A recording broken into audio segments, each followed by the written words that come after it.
prazer tê-los aqui conosco. Esse é o nosso curso de capacitação em Ciências Fisiológicas. Então, eu falo aqui da Universidade Federal do Piauí.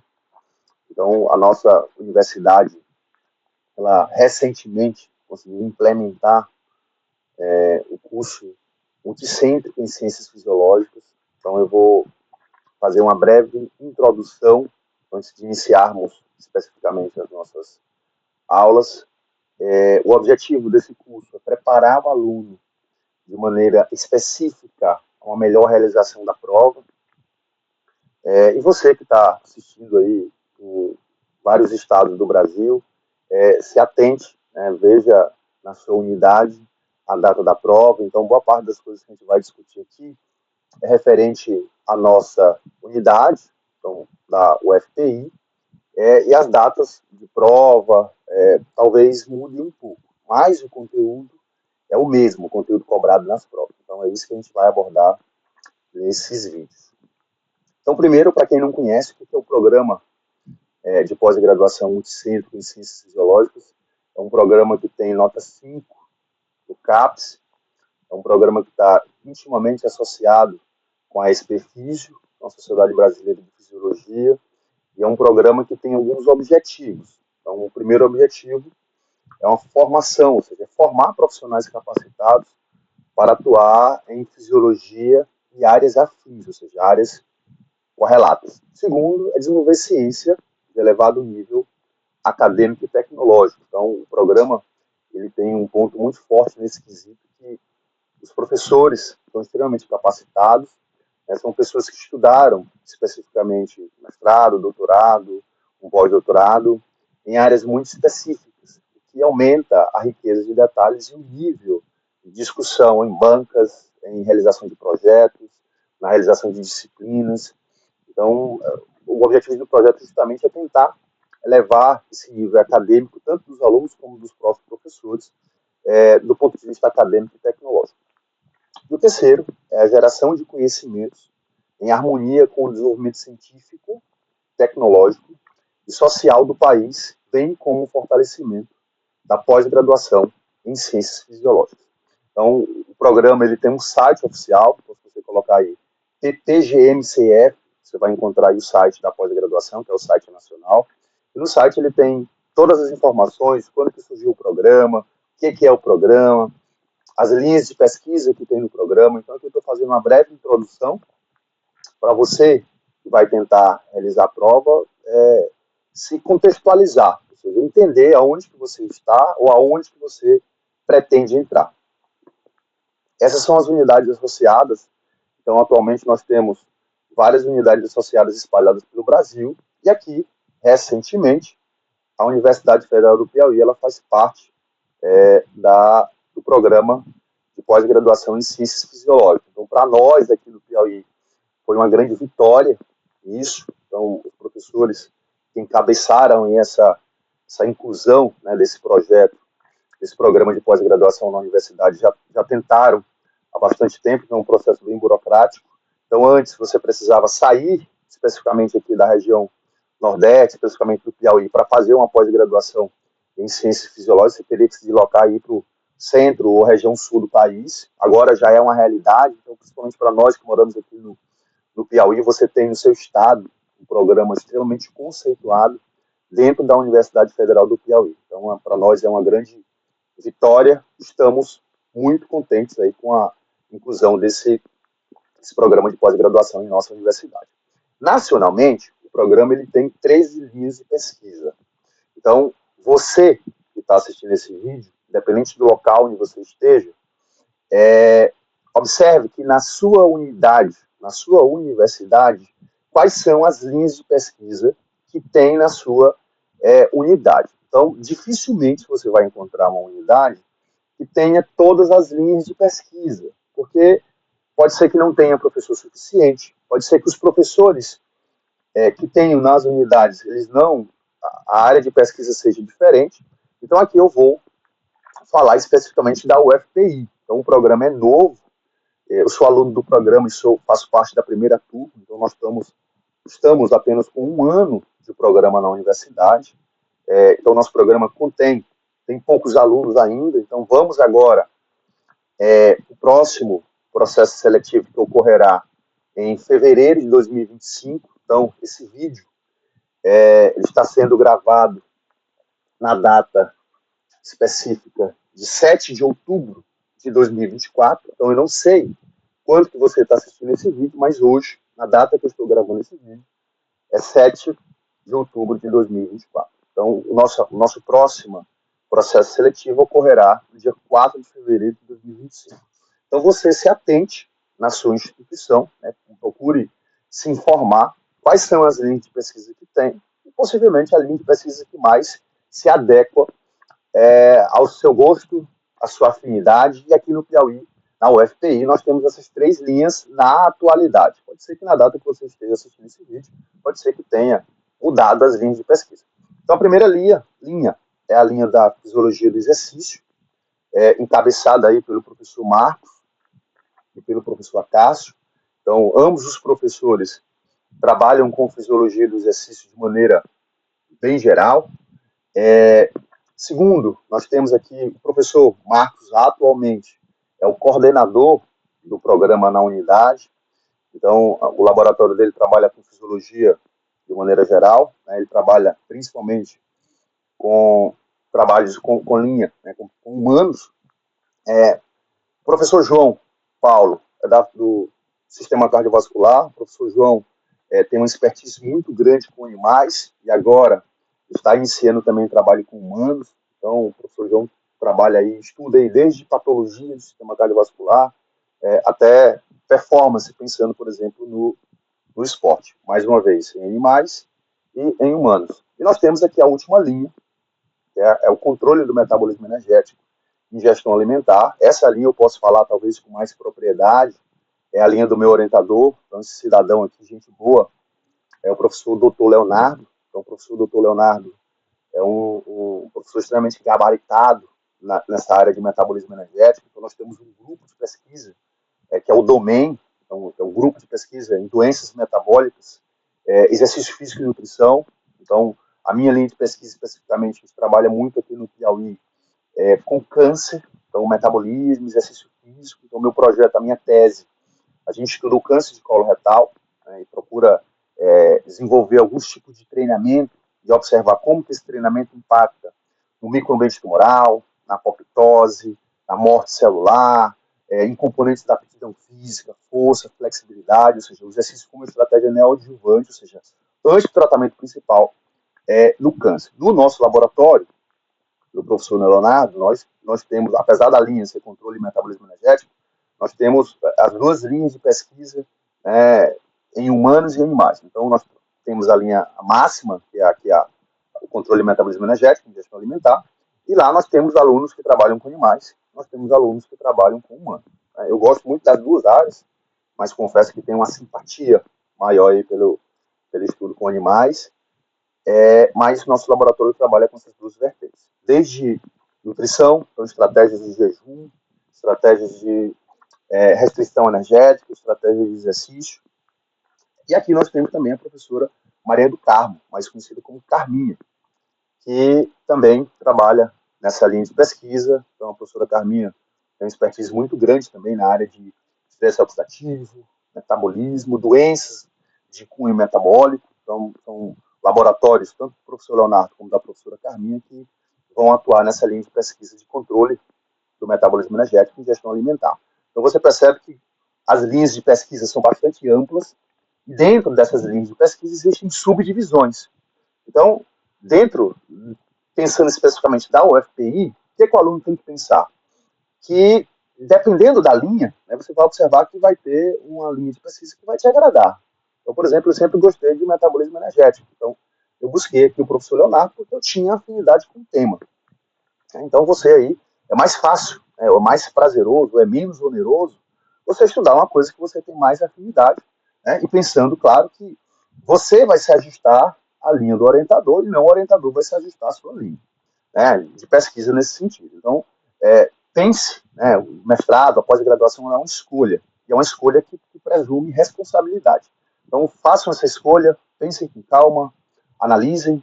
Aqui na UFPI você pode procurar os professores, eles são bem solícitos nesse sentido, de apresentar o laboratório, mostrar o que estuda. Eu penso que isso seja interessante, né, para você pensar nisso antes de se inscrever, né, para justamente saber aonde que você vai entrar. E você que está assistindo esse vídeo que é de outra unidade, faça a mesma coisa na sua unidade. Pode ser que na sua unidade tenha diferentes linhas de pesquisa. E você vai fazer a mesma coisa, né? Vai procurar quem são os professores, quem são os orientadores. Geralmente, quando os editais saem, já saem as linhas de pesquisa com o nome dos professores, então você pode aí fazer uma busca na internet, né, baixar o currículo dos professores e ver o que esse professor pesquisa, ver se aquilo realmente te agrada, para você ser mais, lograr êxito aí na tua jornada no mestrado e no doutorado, ou no doutorado. Como é que funciona a prova? Esse é o objetivo do curso. Então, a prova ela é de conhecimento específico, tá? Você vai responder algumas questões. Depois, você tem a apresentação do projeto de pesquisa, que a gente chama de arguição. E, em terceiro, você tem a análise do currículo. Então, essas duas primeiras etapas é de caráter eliminatório, então você tem que ter, no mínimo, 60% dos pontos. E a análise 3, que é a análise de currículo, é uma análise classificatória. Então, se a gente for parar para pensar, aonde que a gente vai desprender energia, investir energia? Nos dois primeiros tópicos aqui. A prova de conhecimento específico e na apresentação do projeto, porque elas podem me eliminar do processo. A análise do currículo, aqui você vai fazer um compilado de tudo que você tem e o que pontua, e aí, informação importante, quando sair o edital, leia o edital, você pode, é importante que você leia o edital, especificamente, que você vai prestar prova, né, mas você pode baixar aí os editais anteriores. Né? Geralmente você vai observar que vai mudar pouca coisa da linha de pesquisa, dos professores, pode ser que saia um professor, entre outros, pode ser que a forma que vai ser analisado o seu currículo, ou a prova pode ser que tenha uma leve variação, mas geralmente você vai observar que existe um comportamento padrão. Então, leiam esses editais de maneira antecipada, os editais anteriores, principalmente o mais próximo da prova. Então, se você, por exemplo, vai prestar a prova agora em janeiro de 2025 ou fevereiro, dependendo da sua unidade, leia o edital anterior. Né? Já fique com essa informação prévia, espere surgir o edital e você compara as informações. Quais são esses critérios para a avaliação da prova? Primeiro, domínio do tema. Então, você tem que dominar o tema que vai ser cobrado nessas questões da prova. Você tem que escrever com clareza e propriedade no uso da linguagem. Então, por exemplo, você vai cair uma prova lá de pancas endócrinas. Na questão te pede para você discorrer lá as etapas da glicólise, enfim, fazendo alguma analogia dentro do processo. E você não consegue descrever, ou escreve errado, por exemplo, o nome das enzimas, fosfofrutaquinase, glicose 6-fosfatase, ou seja, isso mostra que quando você não domina a linguagem, possivelmente você não tem uma leitura prévia daquele assunto. Então é importante que você tenha clareza nas suas respostas e entenda minimamente aí a propriedade técnica, ou seja, a linguagem que você vai discorrer essas questões. Coerência no desenvolvimento das ideias, e você tem que ter uma capacidade argumentativa. Você vai ver que as questões elas são meio que um estudo de caso, e você vai ter que raciocinar nessa questão para você conseguir responder. E isso você precisa de um background de informações dentro daquele tema. Por isso que não dá por edital abrir em janeiro e você começar a estudar na hora que abrir o edital. Você tem que se preparar já de maneira antecipada. E daí vem o motivo desse curso. Então, nós não estamos cobrando nada para você está assistindo essa aula de graça, e a nossa intenção é só ajudar. Tá? Então, fazer aí uma rede de feedback positivo, né? Quanto mais a gente ajuda, ou seja, as pessoas a melhorarem, a entrarem no programa, a aumentarem o nível de conhecimento, ou para você também, que não quer prestar prova, mas quer estudar. Você gosta de estudar, você gosta de entender os assuntos. Lembrando que fisiologia é para a vida. Então, independente da tua área de formação, se você tem um domínio maior de fisiologia, a tua chance de estar bem no mercado de trabalho, em qualquer área que você for, é muito maior. E no último, domínio e precisão na aplicação de conceitos. Então, somando aqui, eu tenho 100%. E aí, quais são os conteúdos? Até o momento, esses são os conteúdos cobrados. Nós temos 9 conteúdos. Então, potencial de membrana, potencial de ação, sistema nervoso autônomo, transição sináptica, mecânica respiratória de difusão de gases, eixo hipotálamo hipofisário, o pâncreas endócrino, Mecanismo de regulação de pressão arterial, filtração glomerular e reabsorção, e motilidade, absorção e digestão gastrointestinal. Então, o que você percebe de cara? Que são conteúdos específicos da fisiologia humana. Então, por exemplo, a minha área de formação é educação física. Então, eu sou profissional de educação física.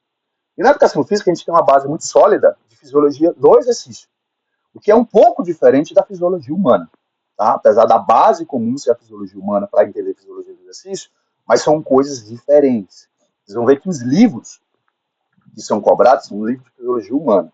Então, para você que é profissional de outra área e talvez tenha um domínio dentro da sua área específica, você vai ter que dar um passo para trás aí e ver como é que funciona aí mais ou menos o raciocínio das questões para você conseguir lograr êxito dentro dos critérios que foram falados anteriormente.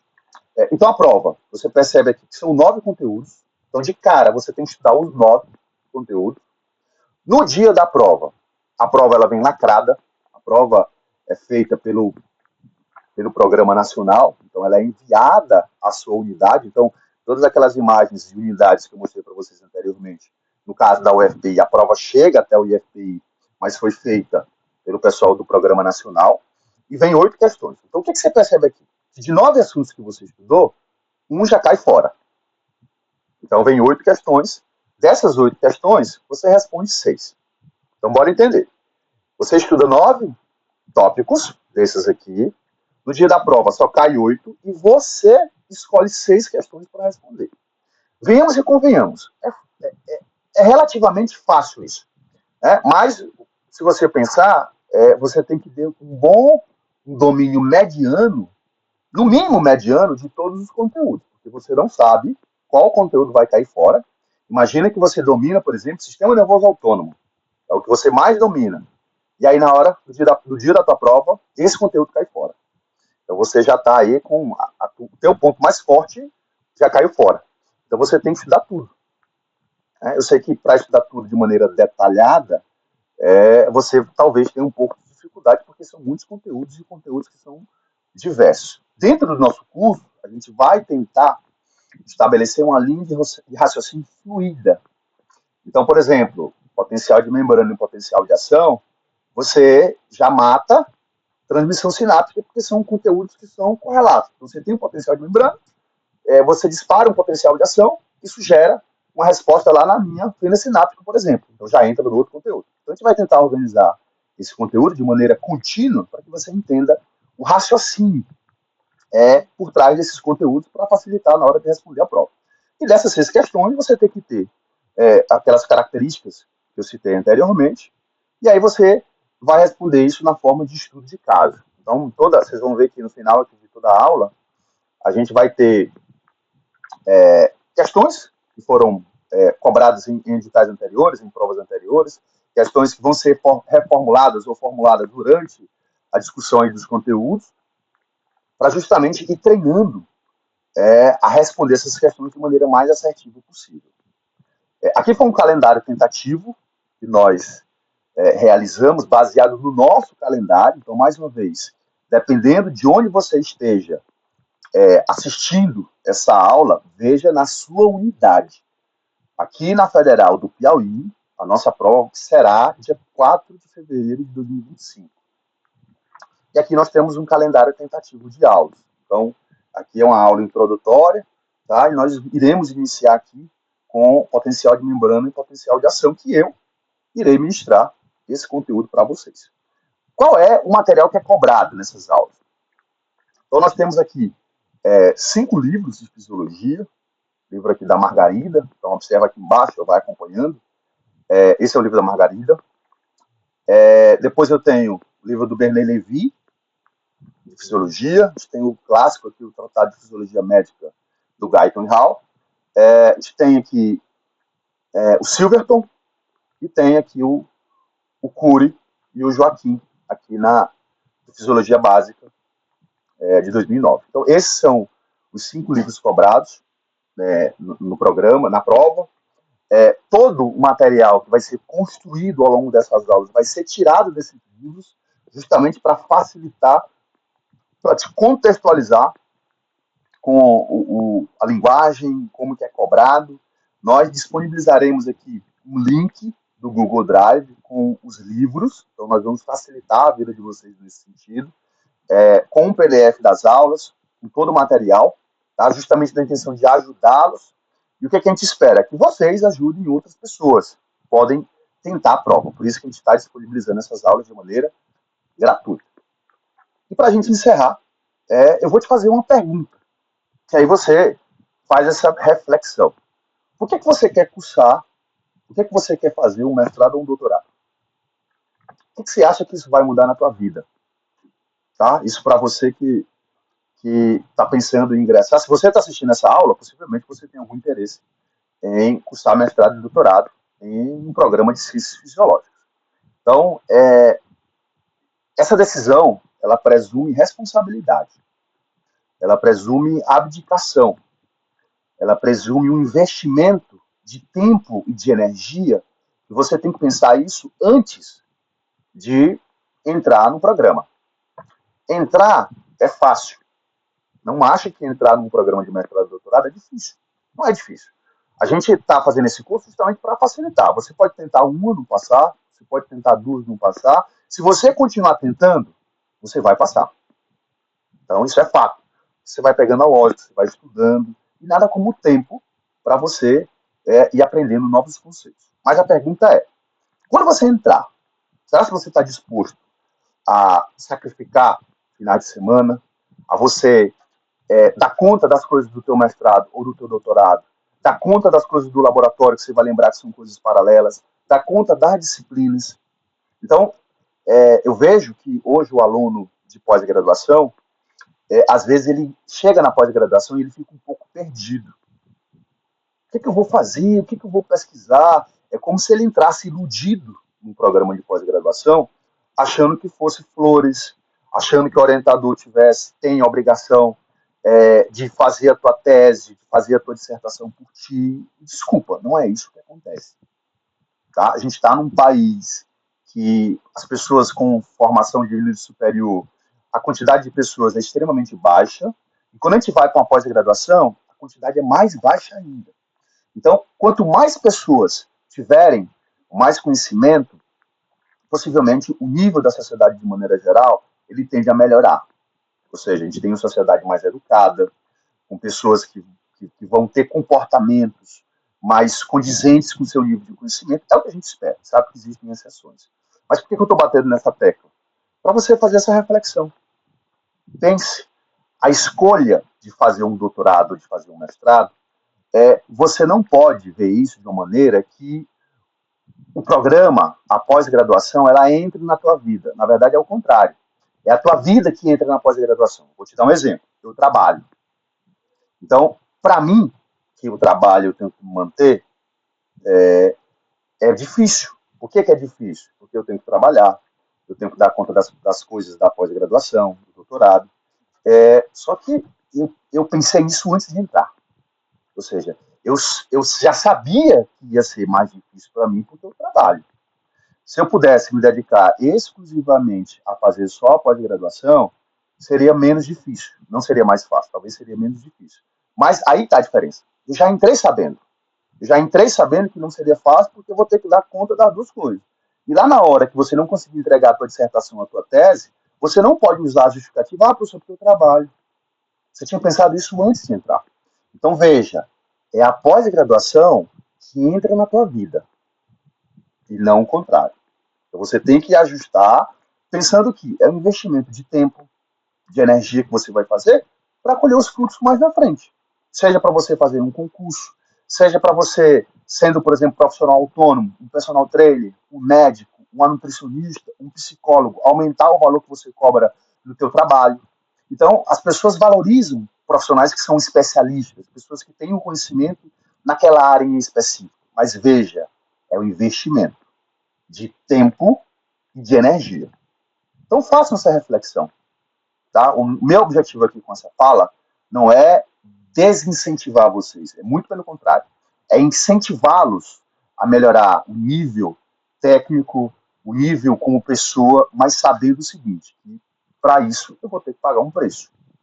E esse preço vai ser abdicar de algumas horas de lazer, vai ser conseguir dar conta do doutorado, do mestrado, das disciplinas, ou seja, entrar num programa que eu tenha responsabilidade, tanto com o programa, como o futuro orientador que vocês vão escolher, como os colegas de laboratório que vão fazer parte da rotina de vocês.